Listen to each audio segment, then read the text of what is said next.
আসসালামু আলাইকুম গাইস, কেমন আছেন? আজকে এই চায়না কোম্পানির ভিতরে এসেছি আমরা। এই দেন একটা গেট বানাচ্ছি, লোয়ার গেট। ঠিক আছে, এটা যে এটির উপরে এটির ফিটিং হইব। তো আরেকটা বিষয় কি, দেশ গ্রামে কিন্তু বাঁশের কোনো মূল্য নাই। এই দেখেন, এই জায়গা বাঁশ দিয়ে আর এই যে এইগুলা দিয়ে, অনেকে হয়তো চিনেন, অনেকে চিনেন না। এটি দিয়ে একটা সিস্টেম করছে, বাড়ির দিক দিয়ে গেট, মানে ভিতরে প্রবেশ করতেছে আর কি। আর উপরে দেখেন,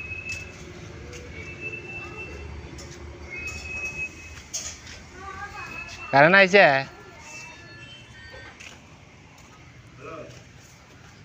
ঘাস ঘুষ দিয়ে বুঝ না, মানে টেয়া থাকলে আর কি যা হয়।